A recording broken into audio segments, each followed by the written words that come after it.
Hai, good morning, semangat pagi. Kembali hadir bersama kami di podcast Diskominfo, disposisi diskusi seputar informasi masa kini. Kembali hadir pada episode kali ini, yakni inovasi di bidang pelayanan publik. Nah, pelayanan publik apa yang akan kita ulas dan kita kulik pada hari ini? Ini dia, yaitu anak cerdas. Apa sih anak cerdas? Kita akan bertanya dan berbincang lebih lanjut dengan Kepala Bapenda Ibu Fitriani. Halo Ibu. Halo. Selamat pagi Bu. Selamat pagi. Assalamualaikum warahmatullahi wabarakatuh. Iya, Ibu sehat Bu? Alhamdulillah. Iya, kayaknya kan beberapa hari ini sibuk banget ya karena sosialisasi anak cerdas tadi ya Bu ya. Betul. Nah Bu, ini kita perlu tahu nih, anak cerdas ini sebenarnya apa Bu? Anak cerdas itu adalah pelayanan pajak daerah cepat dan terpadu di desa. Pelayanan pajak daerah cepat terpadu di desa. Oke, kenapa milihnya desa Bu? Saya memilih desa itu karena dalam rangka percepatan pelayanan sebenarnya. Dan kita melihat bahwa letak geografis Kabupaten Nunukan yang terdiri dari 3 pulau, yaitu Pulau Nunukan, Pulau Sebatik, dan Pulau Kalimantan. Nah, kita ini tersebar di 3 pulau ini dan Nunukan ini membentang di 2 negara, yaitu berbatasan dengan Sarawak dan berbatasan dengan Malaysia. Inilah sebenarnya yang melatar belakangi kenapa saya mencoba membuat inovasi atau gagasan ini dalam rangka pendekatan pelayanan agar pelayanan kita ke masyarakat itu lebih efektif dan efisien. Nah, kemudian biaya yang digunakan, kemudian waktu yang digunakan itu bisa lebih dimaksimalkan. Ya, lebih efektif dan efisien gitu Bu ya. Makanya tadi itu lebih efektif dan efisien. Iya, tentunya seperti itu bahwa kita sebagai badan publik kita hadir dalam melayani masyarakat. Bagaimana caranya biar mereka itu merasa dekat dengan kita, betul. ada juga kemudahan dan juga biaya yang ringan, begitu ya Bu ya. Iya, betul. Nah Bu, boleh dijelaskan sebelum ada inovasi ini apa sih Bu yang terjadi gitu Bu? Sebelum inovasi ini saya gagas sebenarnya saya tuh melihat bahwasannya ini memang dalam rangka pendekatan pelayanan publik ini memang kita harus lakukan. Karena apa? Kami melihatnya itu memang sistem ini sudah kita bangun. Sebenarnya masyarakat itu bisa melakukan sendiri, akan tetapi seiring dengan berjalannya waktu, nah kami melihat ini bahwa potensi-potensi yang sudah ada, yang nyata sebenarnya di depan mata kita yang ada di desa itu tidak bisa kita maksimalkan karena itu tadi luas wilayah kita. Kemudian ini mungkin transportasi juga akhirnya yang besar, ada penegakan pajak di situ ya Bu. Kemudian itu SDM dari Bapenda sendiri. Nah, kita SDM dari Bapenda sendiri itu tidak bisa menjangkau seluruh kecamatan itu dalam jangka ya 1 tahun berjalan itu. Sementara kita ini ada beberapa kerjasama yang juga kita sudah lakukan dengan pertanahan Kabupaten Nunukan terkait misalnya penerbitan sertifikat. Nah, penerbitan sertifikat ini kan setiap tahun ini ada ribuan sertifikat yang terbit, akan tetapi ini belum ada PPP-nya. Nah, disinilah kita coba membangun bagaimana supaya sertifikat yang sudah terbit ini bisa didaftarkan untuk masyarakat membuat PBB maupun BPHTB-nya, sehingga di dalam sertifikat tersebut itu bisa masyarakat ini bisa mendapatkan stempel lunas dari Badan Pertanahan. Dari Badan Pertanahan. Oke. Nah, kalau untuk mekanisme pembayaran mereka seperti apa Bu saat ini? Kalau untuk mekanisme pembayaran, nah ini juga sistem sudah kita bangun. Masyarakat bisa melakukan pembayaran sendiri. Akan tetapi ya itu tadi kesadaran masyarakatnya itu sendiri. Walaupun sebenarnya sudah kita lakukan sosialisasi, tapi terkadang juga masyarakat itu malas yang namanya ngantri. Betul sekali. Kita suruh ke bank untuk membayar, mereka aduh. Lama Bu ngantri, saya harus kerja lagi apa saya harus tinggalkan pekerjaan saya. Padahal sebenarnya sistem ini sudah ada, mereka bisa membayar sendiri, gitu. Dan kita sudah kerjasama juga dengan Bank Kaltim-Tara. Bagaimana Bank Kaltim-Tara itu menyiapkan kanal-kanal pembayaran yang lebih memudahkan masyarakat dalam pembayaran pajak daerah. Berarti sekarang masyarakat memiliki banyak opsi Bu ya untuk bayar ya. Mereka bisa bayar langsung dari rumah seperti itu Bu ya. Betul. Yang penting ada kuota internetnya. Betul, itu betul sekali. Yang penting ada internet dan saldonya. Saldonya ini yang penting, benar. Iya. Nah, kemudian Bu, ini beberapa hari ini sudah menjangkau di desa mana saja, Bu? Boleh disampaikan? Untuk beberapa hari ini kami sudah melakukan pertama sosialisasi dan pelatihan. Oh, iya. Untuk semua admin atau operator yang ada di desa Sepulau Sebatik. Jadi 19 desa. 19 desa. 19 desa yang sudah kita latih. Kemudian kita lanjutkan kunjungan ke desa-desa. Jadi desa yang sudah kita kunjungi ini selama 2 hari ini itu sudah 8 desa. Oh, 8 desa. Di 2 kecamatan, yaitu dari kecamatan 19 desa dari tadi. 19 desa tadi, yaitu Kecamatan Nunukan Tengah dan Kecamatan Sebatik Tengah. Sebatik Tengah dan Sebatik Utara. Jadi ini sudah kita kunjungi ada 7. Oh, 7 desa ya? 7 sudah. desa. Nah, dari kunjungan ke 7 desa tersebut, Bu, kira-kira ada kendala nggak mereka dalam menjalankan program baru ini gitu?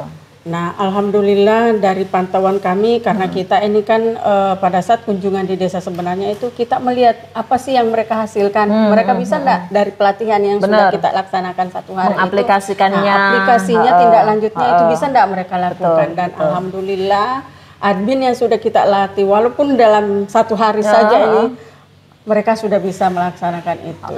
Artinya aplikasi ini tidak atau sistem ini tidak rumit, tidak begitu, rumit, ya, tidak ada yang berbelit-belit gitu. Buktinya dalam 1 hari aja mereka sudah pada bisa. Tidak ada kendala. Tidak ada gitu kendala. Ya. Terkadang itu sebenarnya yang menjadi kendala kita ya itu tadi internet, betul, ya karena jaringan betul. kadang itu tidak bagus, ya itu otomatis berpengaruh pada proses-proses pelayanan. Terus kita ini kemarin itu jadi sampai dengan proses pembayaran itu sudah bisa mereka lakukan. Iya, sudah langsung dikawal sampai proses selesai ya, Bu ya. Selesai itu bisa dikawal. Nah, di pengawal kemarin itu karena agen Bangkal Timtara ini masih dalam proses maintenance dan ada penambahan menu lagi. Fiturnya kemudian kita coba dipakai menggunakan Digi by Kaltimtara. Oh, berarti sudah bisa juga. Sudah bisa. Jadi itu di Digi by Kaltimtara itu juga sudah bisa kita untuk membayar PBB sudah bisa di situ. Iya, saya lihat di pamflet-pamflet atau apa yang dikeluarkan oleh teman-teman dari Bapenda bisa bayar pakai GoPay juga, bisa, begitu, Bu? Ya, betul. Bisa. Jadi bisa GoPay, Tokopedia di kantor pos juga boleh. Oke. Artinya semakin banyak pilihannya gitu ya. Misalnya, nggak bisa nih Digi karena saya nggak punya aplikasinya gitu. Ada alternatif, ada GoPay, ada kantor pos, seperti itu, Bu ya. Oke. Jadi kita memberikan kemudahan-kemudahan itu supaya ini juga karena memang ini kan kita Indonesia ini harus menggunakan itu tadi penggunaan digitalisasi memang itu wajib kita laksanakan. Kemudian itu dalam hal pembayaran itu memang sudah kita harus non tunai. Oh iya. Menghindari hal-hal ya, Bu ya, yang tidak diinginkan. Benar. Ya, kalau non tunai kan langsung masuk nih langsung masuk. Jadi kemarin sebenarnya ada juga pertanyaan dari kepala desa. Ini Bu seperti apa? Apakah nanti uang yang kami bayarkan itu langsung masuk ke Pemda atau seperti apa? Iya, benar-benar. Jadi kami sampaikan bahwa uang yang Bapak bayarkan itu atau kewajiban pajak yang Bapak bayarkan itu langsung masuk di Kasda. Iya, tidak masuk ke rekening pribadi. Tidak masuk di rekening pribadi karena kita ini memang hanya ada 1 rekening, hanya 1 rekening Kasda itu saja. Jadi kemudian kami juga sudah terintegrasi dengan Bangkal Timtara. Jadi uang yang masuk walaupun misalnya melalui Digi by Bangkal Timtara ataupun misalnya Tokopedia itu terintegrasi dengan Bapenda, kami juga di saat itu bisa melihat bahwa yang membayar misalnya bahasa yang membayar, jadi nominalnya langsung sekian, nominal sekian, tanggal jam berapa, sekian, gitu ya, tanggal berapa, jam sekian, menit sekian, detik sekian itu bisa kita. Oh iya, berarti langsung bisa dimonitor di situ, Bu ya. Oke. Ya. Berarti sudah langsung ditahu ini objek pajaknya siapa, kemudian subjeknya di mana, benar-benar. Oke, nah harapan Ibu nih terhadap inovasi yang sedang dilakukan ini seperti apa? Harapan kami sebenarnya semoga inovasi yang kami coba bangun ini, yang kami tawarkan di desa-desa ini bisa bermanfaat dan berkelanjutan. Terutama itu manfaatnya yang besar sekali untuk masyarakat. Kemudian bisa meningkatkan PAD kita. Nah, benar. Itu yang terpenting. Betul. Bisa meningkatkan agar banyak pembangunan yang bisa tersentuh ya, Bu ya. Kalau PAD kita besar. Pembangunannya itu meningkat. Kemudian ini juga bisa mensejahterakan masyarakat. Betul. Iya. Nah, kemudian Bu, ini kan saat ini ya hanya di Pulau Sebatik aja. Kedepannya apakah ada rencana-rencana di Pulau Nunukan atau yang di Pulau Kalimantan, Bu, seperti apa? Untuk kedepannya memang sasaran langkah awal kalau sesuai dengan milestone saya itu memang di Sebatik. Sebenarnya di Sebatik ini hanya saya mengambil itu 5 desa dan perwakilan itu 1 kecamatan 1 desa. Akan tetapi pada saat sosialisasi itu permintaan dari kepala-kepala desa ini, kok ini Bu kok cuma 5 saja yang ditunjuk, itu apakah ada persyaratannya atau tidak? Nah, jadi saya sampaikan, Pak, ini tidak ada persyaratan, jadi saya main acak saja, main acak karena pilot project saja, karena itu tadi waktu saya untuk implementasi itu hanya 2 bulan. Akan tetapi tidak ada masalah, Pak, kalau misalnya semua desa juga menginginkan seperti ini, is oke, kami akan melaksanakan itu. Jadi ayo kita bangun sinergi kita bersama-sama.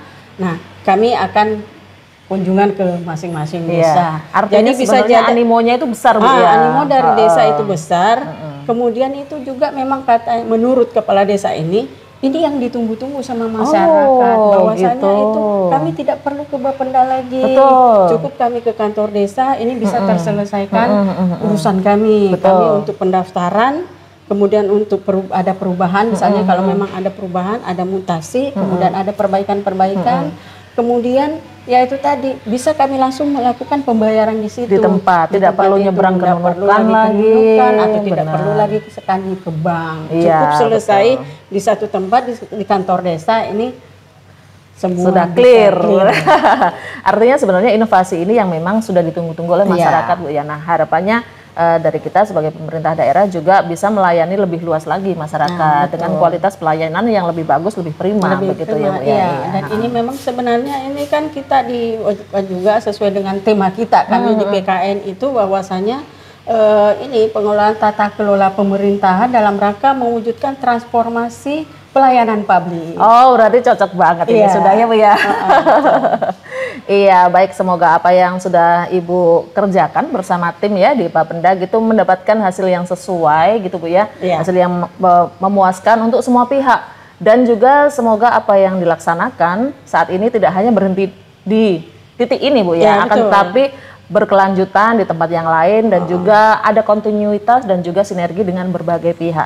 Jadi untuk kelanjutannya sebenarnya ini nanti kita di wilayah Sebuku Sembakung Lubis. Jadi kita ini sebenarnya untuk menjangkau se-Kabupaten Nunukan, yang penting itu di daerah atau di desa tersebut itu ada internet. Betul. Ya, itu tadi, karena ini kan kendalanya kita. Kalau internet tidak ada berarti otomatis pelayanan kita tidak bisa lakukan. Betul. Jadi ini sebenarnya memberikan manfaat yang berkelanjutan. Jadi bukan sampai selesai hanya Sebatik saja, tapi kita kedepannya mungkin setelah selesai ini saya akan bahkan bukan hanya yang di Sembakung Lubis, tetapi juga di daerah Krayan, Lubis Hulu dan yang ujung-ujung jadi sana. Jadi yang jelasnya kita itu bagaimana caranya supaya ini kita bisa maksimalkan dan menjangkau seluruh Kabupaten Nunukan. Iya, bagus sekali.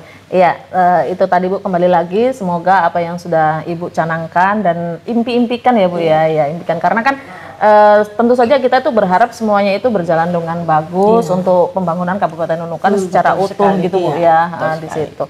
Nah, kami juga dari Diskominfo mendukung penuh terhadap apa-apa inovasi-inovasi dalam hal pelayanan publik gitu yang menyentuh masyarakat apapun itu gitu, dan juga kami tidak bosan-bosan untuk menyampaikan kepada masyarakat tetap menggunakan pelayanan publik yang telah disediakan oleh pemerintah. Dan kita juga menyebarluaskan hal ini agar masyarakat itu tahu, oh ternyata badan publik itu tidak hanya diam gitu, Bu, ya. Tapi ada juga pergerakan atau ada perubahan atau inovasi yang dilakukan untuk keberlanjutan pembangunan di Kabupaten Nunukan. Saya mengajak seluruh masyarakat dan seluruh perangkat desa dalam rangka mendukung pelayanan publik, terutama mungkin untuk pelayanan pajak daerah yang cepat terpadu dan di desa ini. Ayo kita bersama-sama bersinergi dalam rangka mendukung pembangunan yang ada di Kabupaten Nunukan dan dalam rangka untuk mensejahterakan masyarakat. Karena apapun yang kita lakukan tanpa dukungan dari masyarakat itu, saya rasa ini tidak bisa kita laksanakan secara maksimal. Betul. artinya yang perlu kita garis bawahi adalah sinergi dari berbagai pihak stakeholder Bu ya, agar program ini bisa berlangsung dengan baik dan juga mendapatkan berkelanjutan dan mendapatkan manfaat yang maksimal. Baik, saya Asa Zumara dan seluruh kerabat kerja yang bertugas pada podcast Disposisi edisi pelayanan publik mengucapkan terima kasih dan sampai jumpa di edisi selanjutnya. Anak cerdas, cepat dan terpadu, wus wus wus.